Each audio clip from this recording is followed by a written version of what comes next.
아멘. 할렐루야. 예, 오늘 본문의 말씀은 창세기 29장 16절로 20절 말씀으로 참된 사랑의 4대의 정의, 참된 사랑의 4대의 정의, 이러한 제목으로 함께 은혜를 나누기를 원합니다. 이 창세기 29장은 야곱이 하나님의 인도로 처음 가는 먼 길이었지만 무사히 하란에 도착하였다라는 말씀이 기록되어 있습니다. 그 하란에서 아내가 될 나엘을 순적히 만나게 되었고 하나님 또 은혜로 그 땅에 정착하게 되었다라는 내용이죠. 성도가 구원받은 후에 필요한 것은 신앙이 성장을 하는 것입니다. 성도라면 누구나 신앙이 성장을 하는 것입니다. 우리가 십자가와 그 부활을 믿어서 생명을 얻었습니다. 그리고 때를 따라 하나님께서 우리에게 또 우리와 동행해 주시고 또 동행하시는 것을 때로는 우리는 체험을 하는 것이 아주 중요한 일이다라는 것을 우리는 교훈받을 수 있는데, 그것이 바로 하나님의 인도라는 것입니다. 하나님께서 우리의 가는 길을 하나하나 열어주시고 또 인도해 주시는 것을 체험하는 것이 마치 탐험가들이 하나하나 새로운 세계를 탐험해서 정복할 때마다 새로운 기쁨을 누리는 것처럼, 하나님의 인도를 정말 옳게 받는다면 하루의 삶이 마치 등산하면서 새로운 봉우리를 정복해 나가는 것처럼 신선함이 있다라는 것을 말합니다. 야곱도 부모의 집을 떠나서 자립정신을 가지게 됐습니다. 지난 28장에 보면 본대로 야곱이 혼자 들판에 자다가 꿈에 하나님께서 하늘에 닿는 사닥들을 내려주시고 하나님의 약속의 말씀을 주심으로 야곱이 그동안 보지 못했던 그가 보는 것을 말미암아 크게 놀랐죠. 하나님께서 자기 집에만 계시는 줄 알았다가 그때 비로소 어디에든 계신다는 것을 확실히 야곱이 깨달았습니다. 그리고 야곱의 행위에 따라 하나님의 인생을 대접해 주는 것이 아니라 순전히 은혜로 대접한다라는 것을 그가 실질적으로 배웠습니다. 그때 도망가는 야곱의 행위로서는 아름다운 것이 아무것도 없었습니다. 그러나 하나님께서 야곱에게 내가 누운 땅을 내게 주겠다 하시면서 그 땅을 지배할 너의 후손을 땅의 티끌같이 많게 해 주시겠다라는 약속이 있었습니다. 또 보장도 해 주시고, 그런데 너를 이 땅으로 돌아오게 하겠다고 하셨고, 참으로 그는 많은 은혜로운 보장을 받았습니다. 그런데 그 은혜는 야곱의 행위와는 아무런 관계가 없이 순수한 하나님의 전적인 은혜였습니다. 그러므로 야곱이 깨달은 것은 자신의 행위 때문이 아니라 하나님의 본성, 그 은혜의 하나님의 사랑이라는 것을 그때서야 알게 됐죠. 그러나 거기에서도 야곱은 조금 부족한 모습을 보입니다. 여기가 하나님의 집이로다 하고 이름을 베델이라 짓고 돌에 기름을 붓고 예배를 드렸죠. 그리고 기도하기를 자기가 돌아올 때까지 입을 옷과 먹을 양식을 주시고 그리고 평안히 돌아오게 하시면 11조를 드리고 하나님의 전을 짓겠다고 약속을 했거든요. 근데 하나님은 무조건 은혜로 주시겠다고 하시는데 자기는 뭡니까? 그렇게 해 주시오면 이렇게 말합니다. 하나님은 그냥 무조건 주시겠다고 했는데 야곱은 믿음이 부족하기 때문에 그렇게 하시오면 이렇게 말을 했던 거죠. 그러니 아직 하나님의 말씀을 그대로 믿는 신앙으로 자라나지 못했습니다.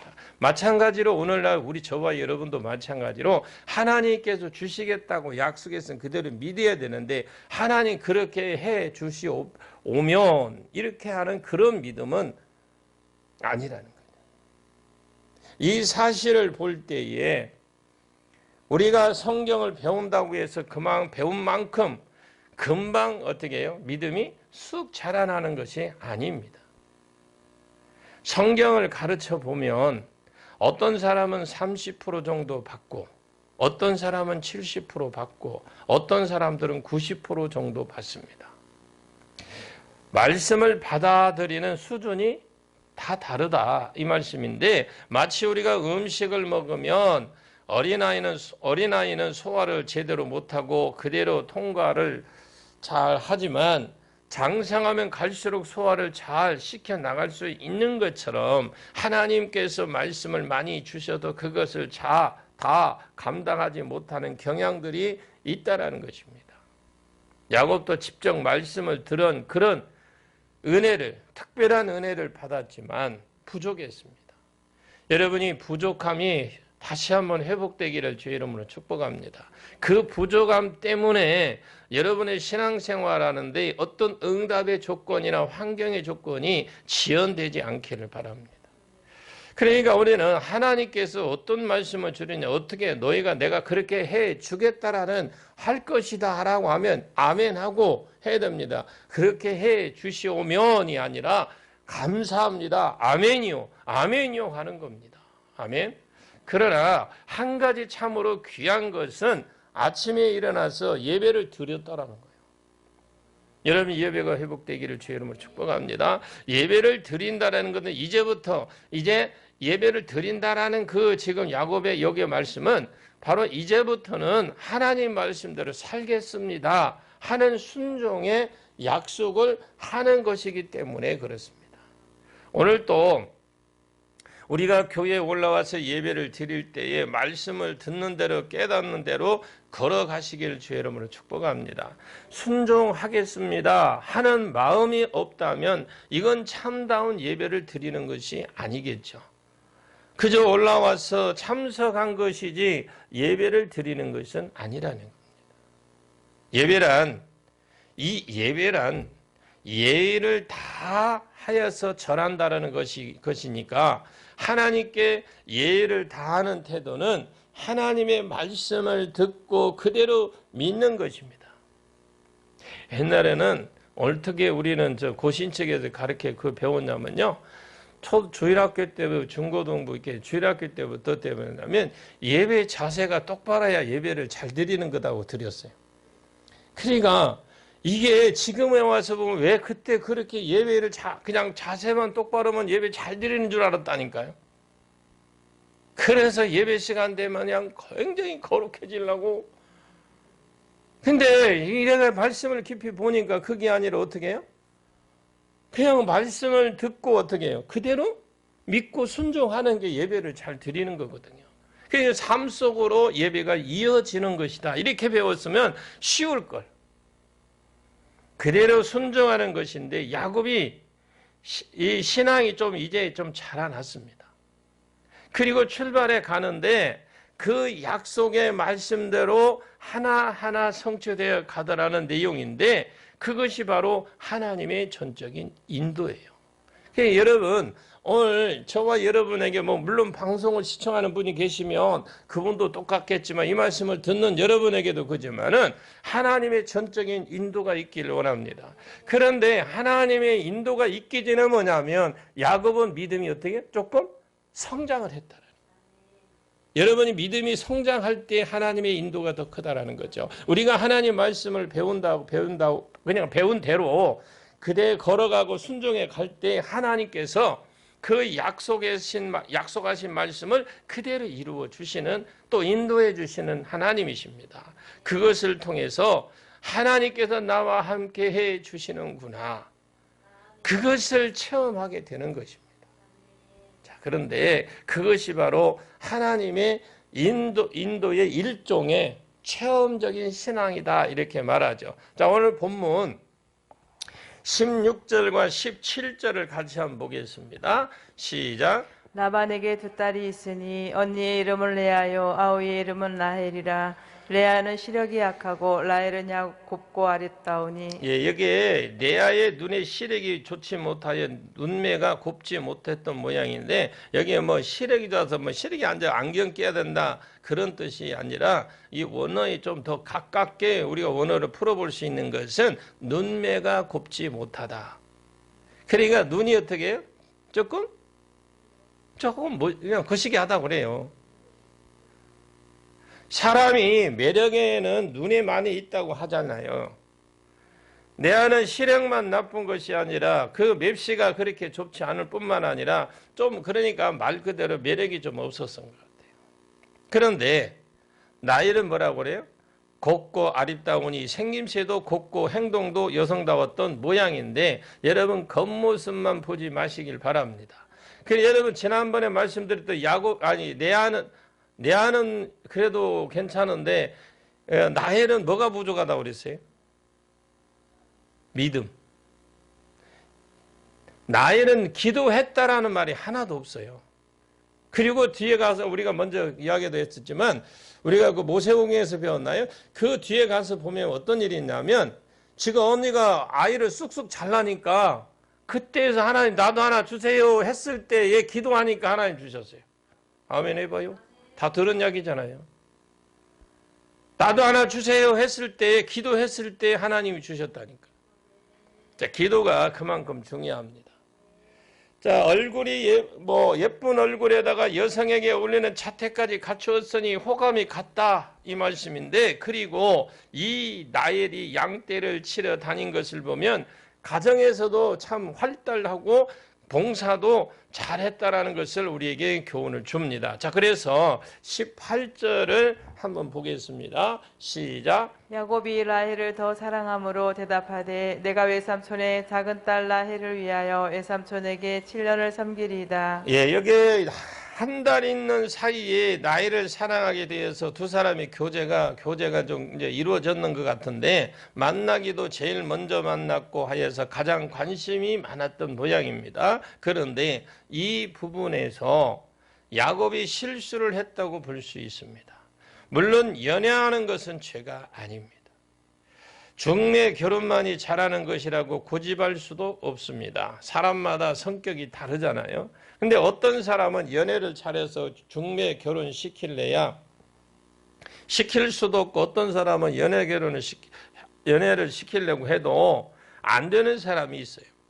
자기 성격, 처해진 환경 따라 다른 모양으로 결혼을 하는 것인데 이삭은 그 연애를 전혀 못해서 중매에 결혼을 했고 야곱은 한 달 사이에 벌써 연애를 하고 에서도 부모 말을 듣지 않은 채 두 여자를 데리고 왔잖아요. 근데 어느 것이 더 낫느냐 정확하게 말할 수는 없겠지만 중매 결혼이 좀 더 안전하다라는 것을 우리에게 말씀하였는데 왜 그러냐 자기가 선택할 때는 뭘 보냐면 객관적인 사람을 볼 수 없기 때문에 분리할 때가 많습니다.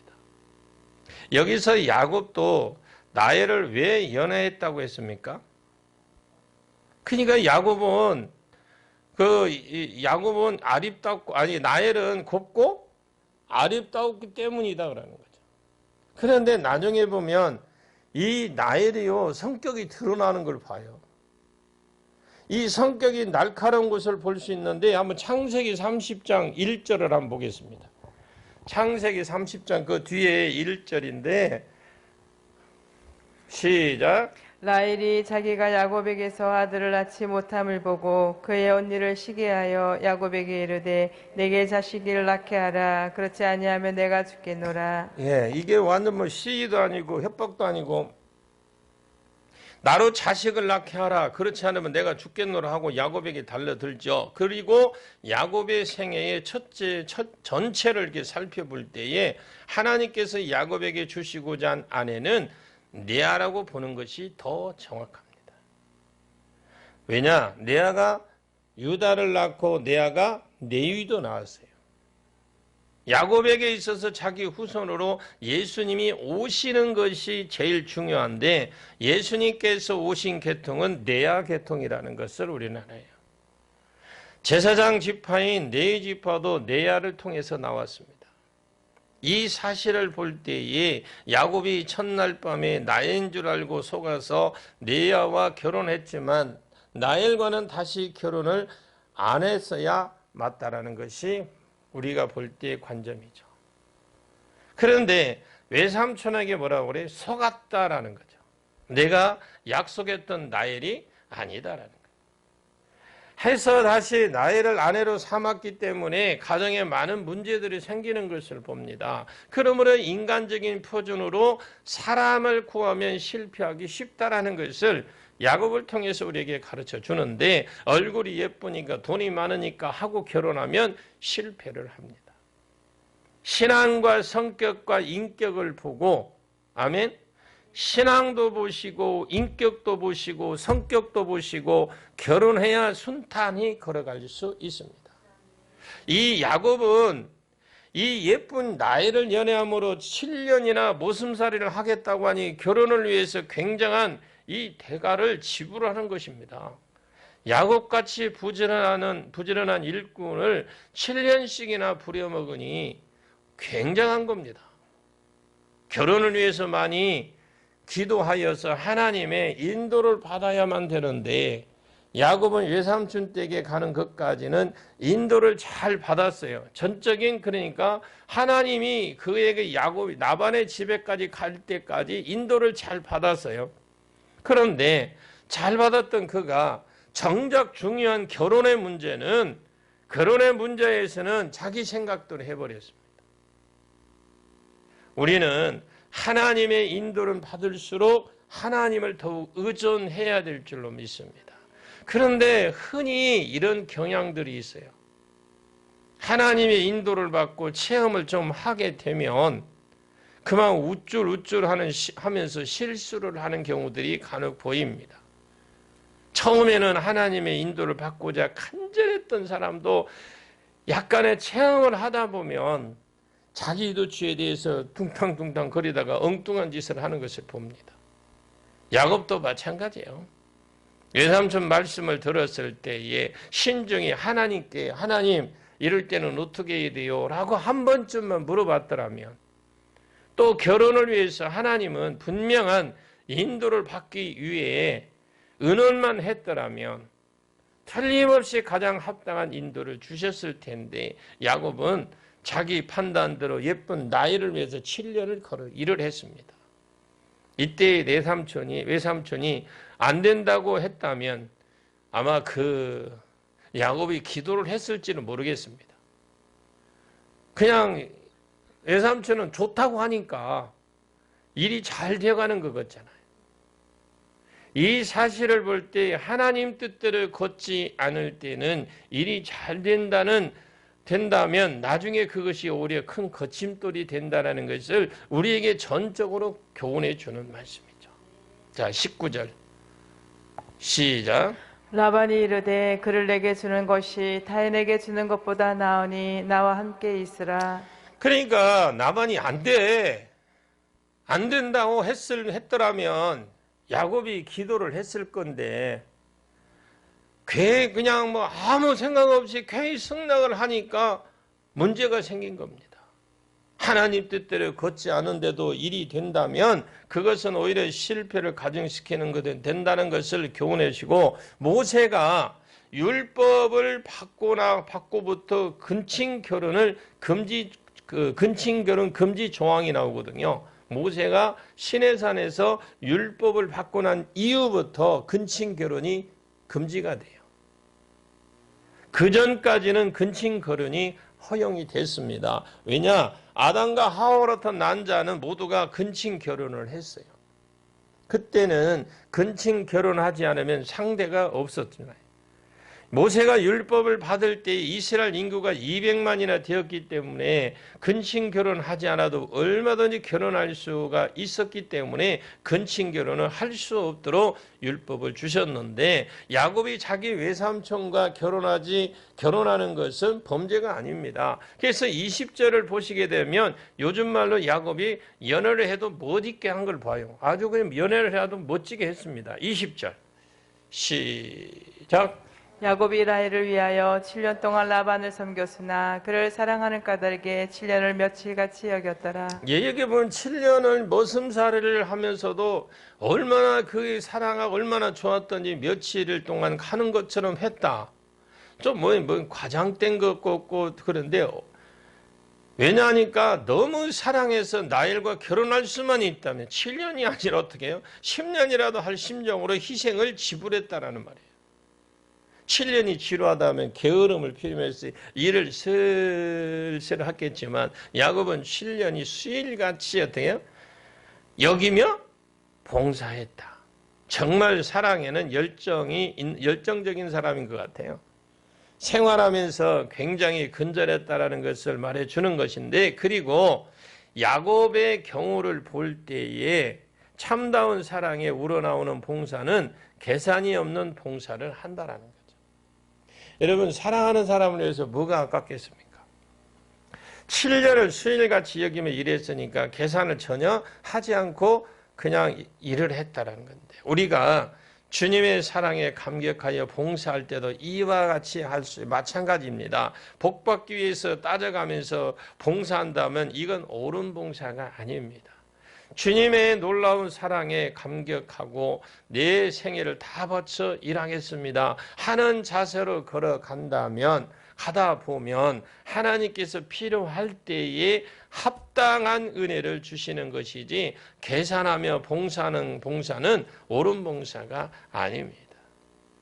이런 면에서 야곱은 아름다운 봉사 정신을 저와 여러분에게 보여준 하나의 교훈이라고 볼 수 있습니다. 오늘의 말씀을 통해서 하나님의 인도를 받기 위해서는 먼저 이 경배 생활을 해야 된다는 사실인데, 무엇이나 당신의 말씀을 제가 순종하겠습니다, 하나님의 인도를 제가 받겠습니다 하는 이 자세가 없다면 하나님의 인도를 받을 수 없습니다. 아무리 말씀에 약속이 있고 하나님의 인도가 있다고 할지라도 내가 따르지 않으면 아무런 소용이 없습니다.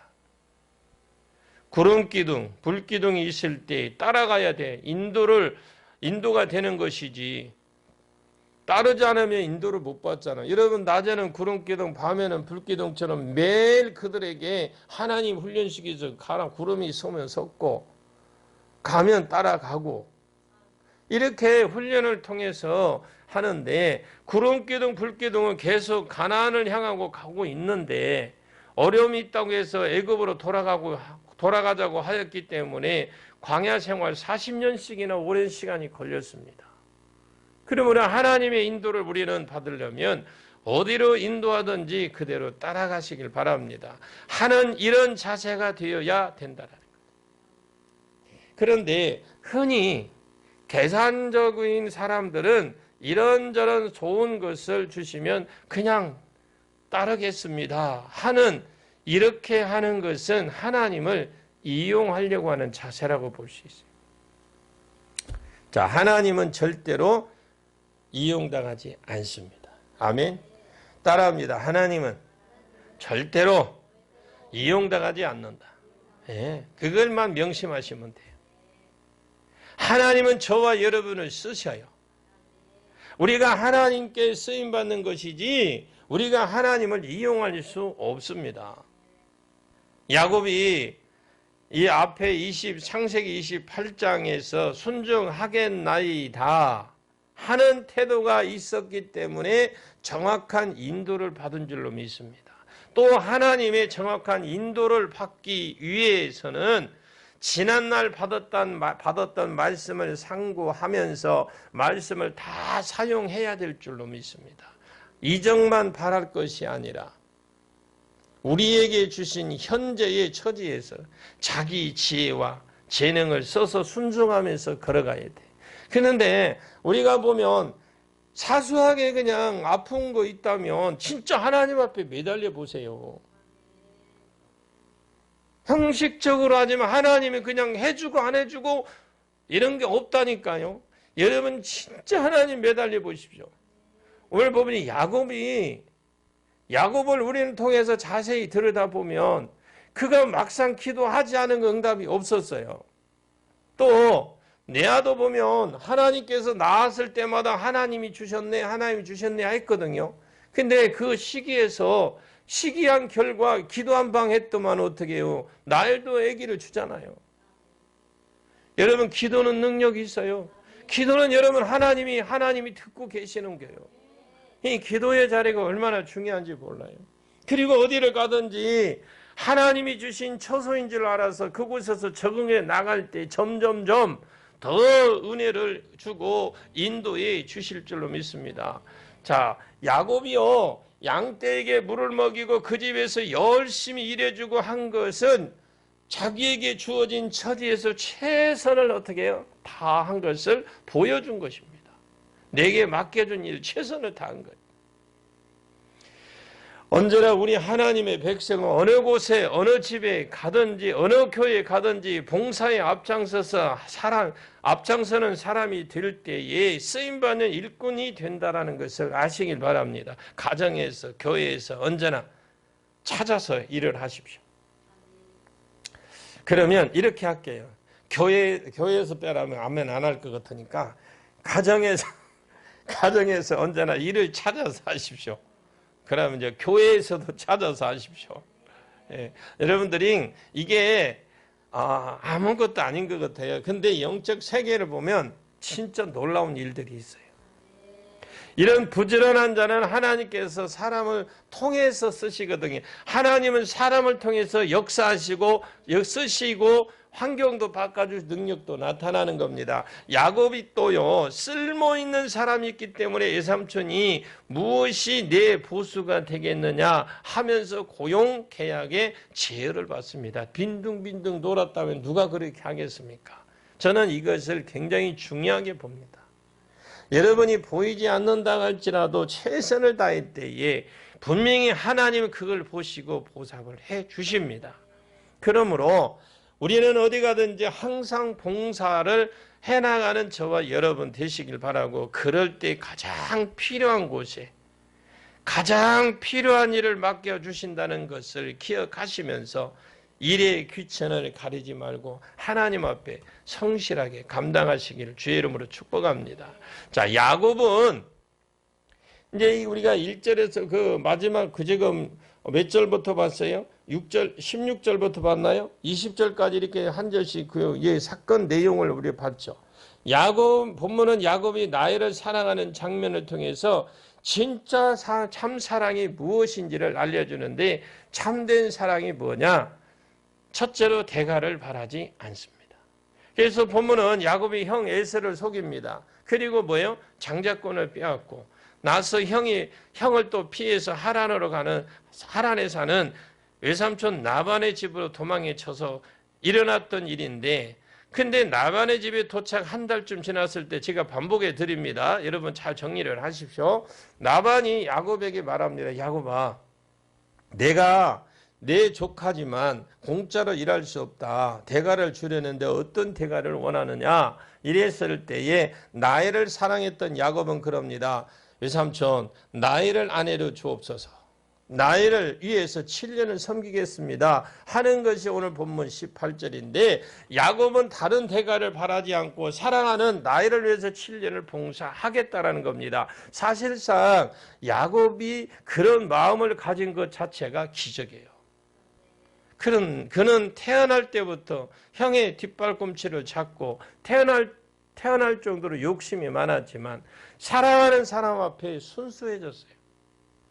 사랑은 계산을 초월하게 만든다라는 것을 우리에게 교훈해 주는데, 대가나 보상을 생각하는 사랑은 참된 사랑이 아닙니다. 그래서 오늘 본문에 나오는 라헬에 대한 야곱의 사랑, 교회에 대한 성도의 사랑을 상징하고 있는데, 교회를 위해서 7년쯤 묵묵히 봉사하는 시간을 가져야 교회의 사랑이 무엇인지 알 수가 있고, 교회로부터 주어지는 축복과 하나님의 마음을 얻는 행복이 무엇인지도 알게 됩니다. 교회를 섬길 때 헌신의 대가를 생각하지 말아야 돼요. 하나님은 심은 대로 거두게 하십니다. 아멘. 아무것도 바라지 않고 많이 심으면 많이 거두게 하시고, 여러분 만배로 거두시길 바랍니다. 그리고 야곱이 저는 그것이 야곱의 생활 속에서 보면 야곱은 전혀 바라지 않았거든요. 그게 야곱의 순수한 마음이었고 오직 나엘만 생각했어요. 야곱의 외삼촌과 약속한 대로 7년 봉산 후에 나엘과 결혼식을 치르고 기쁘게 잠자리에 들었는 다음날 아침에 어떻게 해요? 신부가 나엘이 한 그녀의 언니 레아였습니다. 야곱은 주로 속이는 삶을 살았잖아요. 그런데 그때는 외삼촌 라반에게 속았어요. 심은 대로 거둬요. 속이면 속고 사랑하면 사랑받으며 사랑하면 사랑받습니다. 좋은 것을 심으면 좋은 것을 거두고 나쁜 걸 거두면 나쁜 걸 거두는 거겠죠.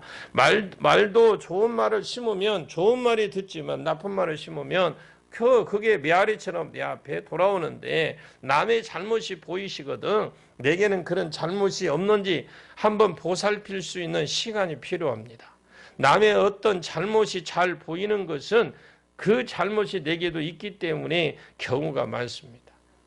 얄밉게 행동하는 사람이 남이 얄밉게 행동하는 꼴을 못 봅니다. 또 자랑이 많은 사람이 남의 자랑에 아르레기 반응을 보여요.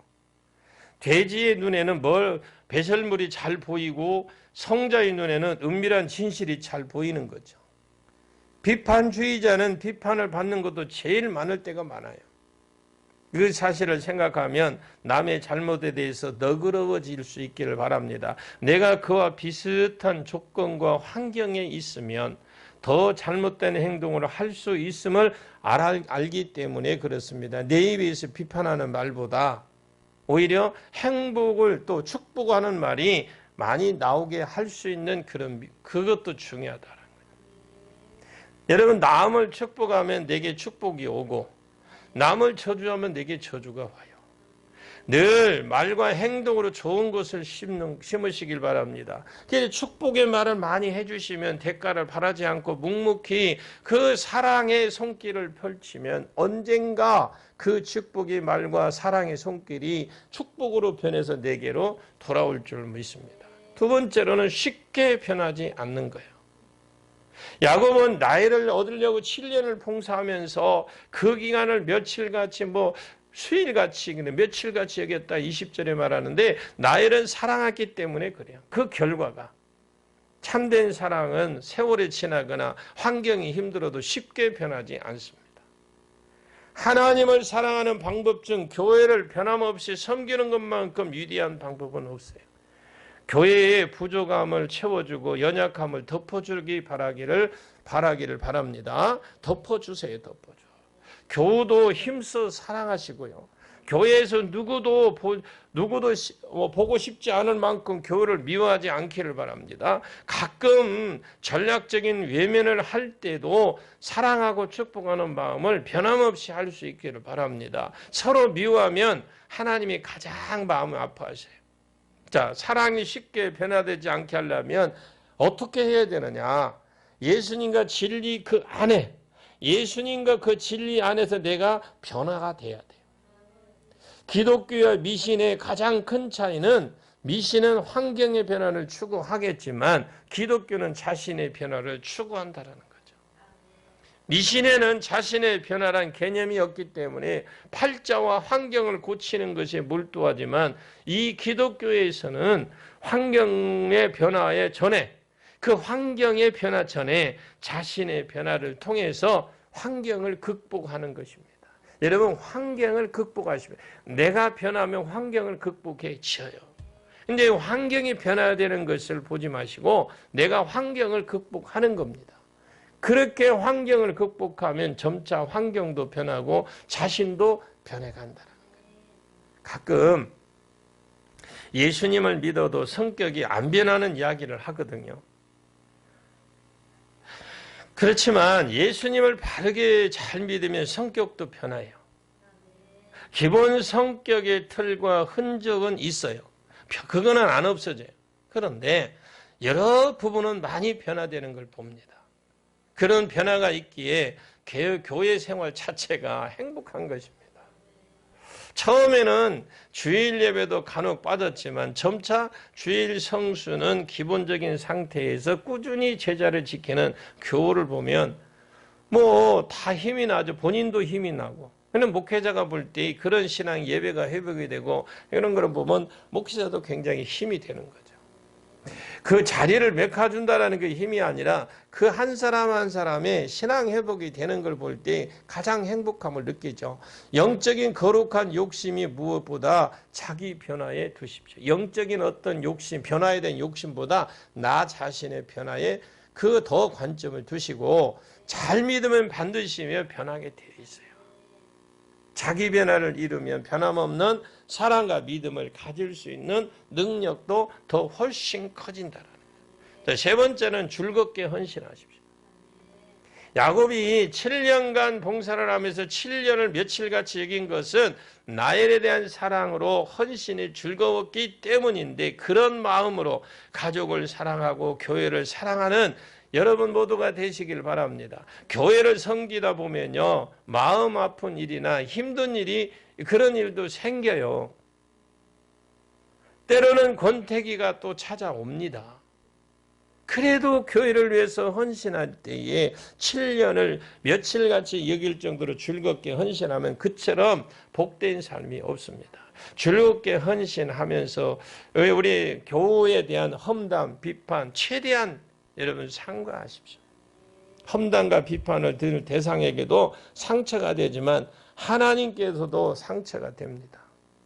무엇이 험담이고 비판이냐? 어떻게 험담과 비판을 분별해낼 수 있느냐? 어렵지 않아요, 그거. 배운 사람은 잘합니다.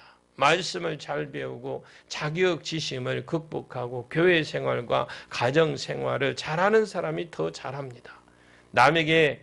남에 대해서 뒤에서 어떤 이야기를 하는 것, 험담, 비판이고 그거 보고 뭐 여기 전라도 말로 뒷담 깐다 그러더만 뒷담.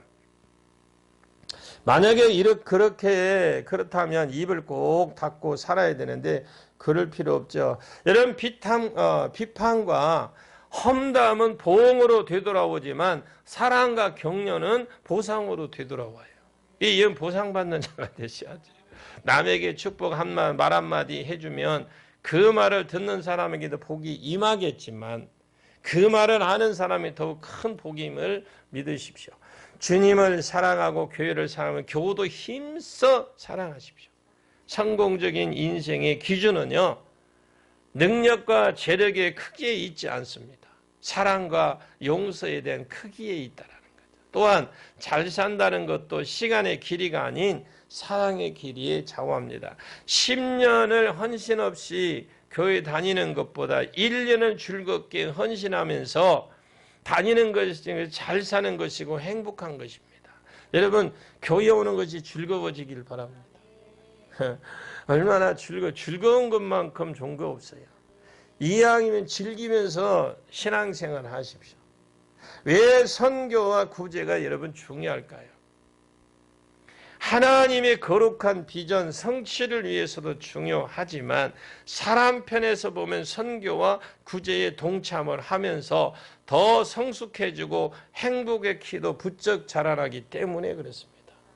오늘 우리 사단법인 국제 기아봉사단에 한 가정에서 돼지 저금통 큰 거를 한 5년 동안 모은 거를 깼대요. 깼는데 그걸 이게 사람을 통해서 보내왔어요. 본인이 못 오니까 며칠 전에 그랬어요. 본인을 통해서 전주에 나오는 분한테 줬는데 하여튼 동전하고 지폐하고 했는데 그게 무게만 13kg. 그러면서 그거를 그렇다고 그 전체 믿음의 가정이 아니에요. 권사님 하나만 믿어요. 그런데 권사님이 그 아이들하고 이렇게 아이들이 대학생이고 중학생이고 고등학생이에요. 그 가족들이 모여서 그놈을 이제 치면서 보니까 거의 한 40만 원 돈 되더라고요. 그런데 그 참 즐거운 게 뭐냐면 그거 갖고 이제 뭐 하냐 제주도 가서 티켓을 끊자 보태갖고 막 이런 의견이 나왔는데 어머니가 한 말이 이거 후진국의 국제 기아봉사단에 야 이거 우리 기증하자. 하니까 그러면 이제 가족들이 의견하는 결과 통닭 한 마리 값만 내놓고 기증하자. 그래서 오늘 전달식을 했습니다. 이게 참 가족들의 믿지 않은 가정이지만 그 말 한마디에 참 이제 그 가정에 뭔가 복음의 씨가 조금씩 흘러 들어가는구나. 그래서 그 가정에 기도할 때에 그 가정에 온전한 믿음의 가정이 되게 하옵소서. 자, 그런데 예를 선교가 구제가 그렇게 중요합니다. 여러분 지금 오늘 여러분들이 갖다 놓은 거 다 전달했습니다. 전달은 내가 저 뒤에다가 전달한 걸 사진을 붙여 놓을게요. 그리고 여러분들이 뒤에 저금통이 있어요. 지금 우리가 사순절 기간 지금 맞이하고 있잖아요. 부활절까지 우리 여러분 부활절에도 여러분은 부활절 고난주간 기간 동안에 한 끼 금식하십시오. 안 주고 왜 아멘을 안 해? 한 끼 금식을 하십시오. 아멘? 그리고 한 끼 금식만 하지 말고 여러분 요즘 나가면 한 끼 얼마예요? 이제 큰일 났다. 이제 갈수록 태산이다. 이제. 아이고 그렇게까지 비싼 거 못 먹어요 우리는. 적어도 내가 먹는 게 있잖아요. 음식 한 나가서 먹는 게 있으면 한 끼 그거를 우리가 고난주간에 금식을 하면서 그것을 모아서 여러분 구제헌금으로 내십시오. 그건 구제헌금 나오는 건 전적으로 기아 봉사단에 넣게. 그리고 혹시 여러분들에게 그 모아가지고 나중에 기부금 영수증이 필요하잖아요. 그러면 필요한 만큼 해드릴게요. 그리고 저에 보면 저기 기부 영수증이 있죠. 그거 해놓으면 여러분들이 그거 10,000원부터예요. 얼마든지 여러분들 해놓으면 나중에 필요하면 그게 100% 그러니까 학교에 사단법인이 있잖아요. 거기에 100% 환불 받잖아요. 그것처럼 여기 똑같은 기능을 하고 있어요. 사단법인이기 때문에. 네, 여러분들이 하시길 바랍니다. 그러면 이게 지금 이게 북한에도 가요.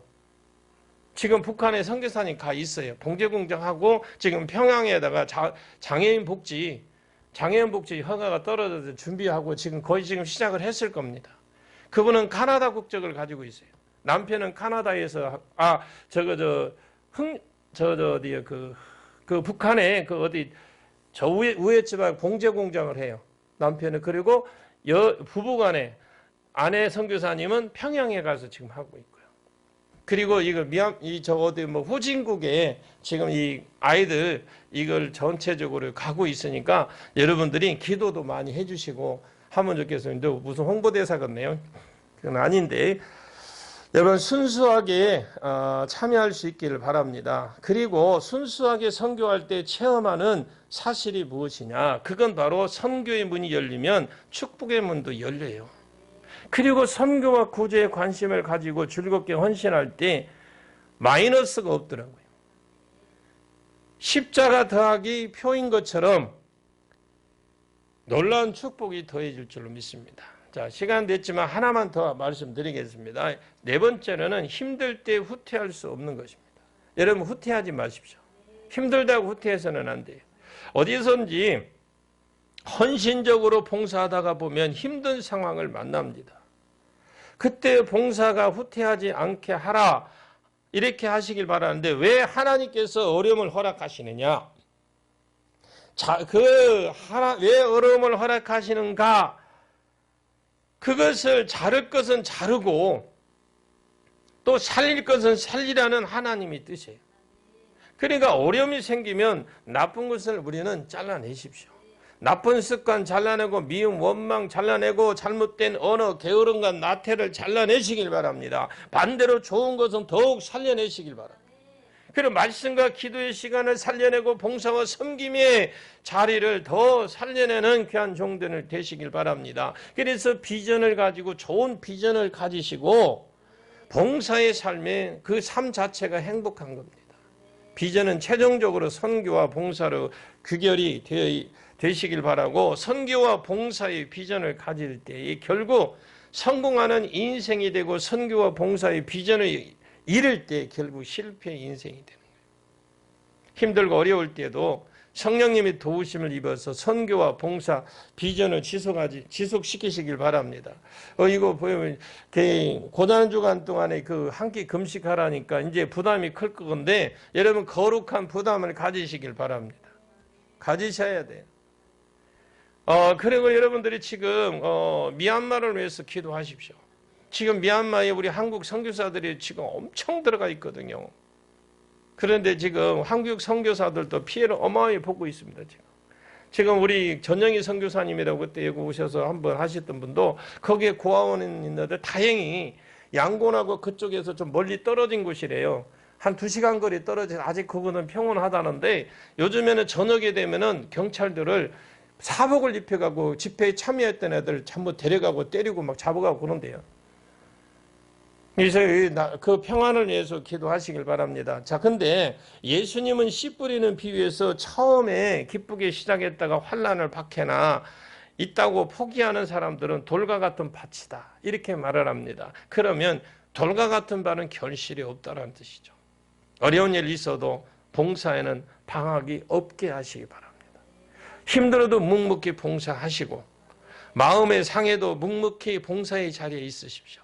힘들 때는 마음속에 비판과 원망이 생겨나기 쉬운데 그때도 비판과 원망보다는 신실한 봉사를 더 다짐하시고 선한 일을 위해서 7년을 며칠같이 묵묵히 봉사하는 삶만큼 복된 삶이 없습니다. 그래서 축복은 하나님 뜻대로 즐겁게 헌신하고 드릴 때에 주어집니다. 그때 7년을 봉사해도 며칠처럼 여겨지는 행복한 교회 생활이 펼쳐지게 될 줄로 믿습니다. 하나님은 그래서 외모보다 내면의 중심을 보십니다. 내면을 보시는 시야를 길러서 하나님의 뜻을 따르면 사랑과 행복은 어느새 신기하게 신비하게 그 사람 곁에 다가와 머물고 있다라는 것입니다. 그래서 늘 하나님의 뜻과 시각을 품고 7년을 며칠같이 이길 정도로 교회를 사랑하고 하나님 앞에 인색하지 않기를 바랍니다. 하나님 앞에 늘 감사하며 살으십시오. 표현도 좀 하시고 그리고 하나님의 비전에 동참하는 복된 심령들이 되시기를 예수님의 이름으로 간절히